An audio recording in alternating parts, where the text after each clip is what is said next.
ملګرو اوس راځو د شین درس ته. شین د سین په څیر شکل لري خو له پاسه درې ټکي ورباندې شته دي. شین او الف دي. که دا یو ځای ولیکل سي شا ترې جوړیږي. ګورئ سین الف یو ځای ولیکل سا ترې جوړوه. شا بیا چې شا ته وایي یو مخ وي بل شا وي.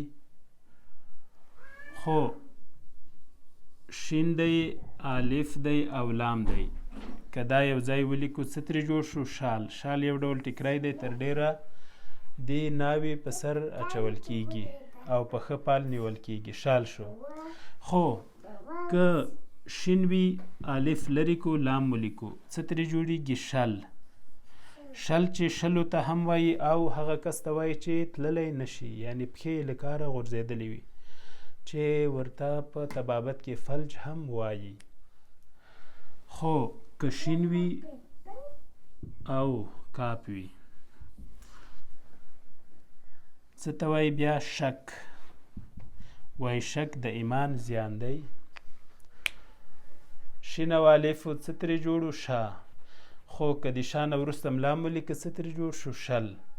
که الف هم وغورځوو شین او لام پاتې سو څه ترې جوړ شو شل. که د لام په ځای هم کاپ ورکو څه ترې جوړیږي شک. اوس راځو درس پر شل لرو. شل آرام آرام شل دی. آرام د یو کس نوم دی. آرام تللی نه شي. هغه ویلچر کې ګرځي. آفرین سمون. نه کنه ته کېنه. شل آرام شل دی. شاباس. آرام تللی نه شي. هغه ویلچر کې ګرځي. شاباس. شل آرام شل دی. او آرام تللی نه شي.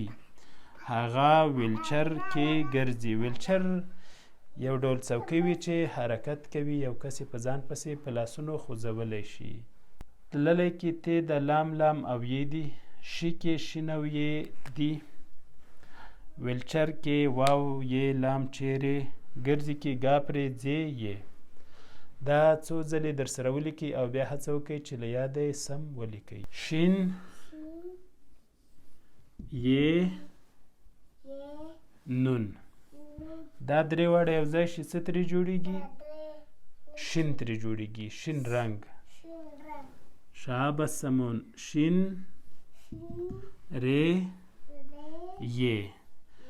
شین او ری ګډ لیکل کیږي. یې څنګ ته راځي. څه ترې جوړیږي شری چې خلک ورته سری هم وایي. د ماشومانو ناروغي ده. نه خرابول مه کوه ښه. شین واو ری. شین او واو ګډ لیکل کیږي. ری یې څنګ ته راځي. څه ترې جوړیږي شور. شین واو لام. څه ترې جوړیږي شول. مثلا وایي څه وشول. که مه نه وي لیکلي دا شی راځي شین دی. یې او نون ورسره لیکل کیږي. شین ترې جوړیږي. شری دی. شین او ری یې ورسره څنګ کې. شور. شین واو او ری شور. شول. شین واو او لام شول. پښتو زده کړه فیسبوک پاڼه در سره خوښه او له نورو ملګرو سره شریکه کړئ. پښتو لرنینګ یوټیوب چینل هم در سره زنګوله یا سبسکرایب او د نورو ملګرو سره شریک کړئ. الله مو مل شه.